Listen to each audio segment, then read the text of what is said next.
What's up, YouTube? Go Phil Eagles coming at you. We're coming up on the tomorrow's game. The Eagles versus the Arizona Cardinals. Cardinals coming into this game with a record of 2-6. Eagles at 3-5. So somebody will have improve a little bit maybe on their record. I don't know. Um, all the reports that I'm hearing right now indicate that Kevin Cobb will not be playing.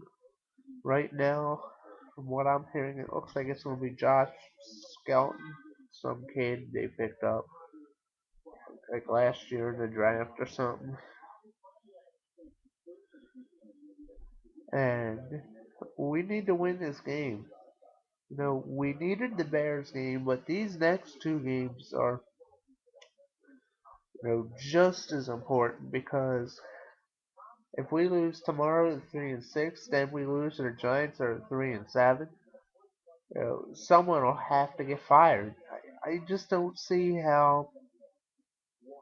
If the Eagles don't make the playoffs, that Jeff Lurie can continue to support Andy, but just my opinion, and everybody has their opinions about Andy.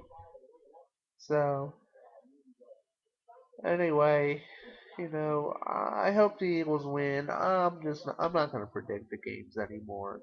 Because they need to prove it. So, I hope the Eagles win, but let me know what you think and we'll talk about it.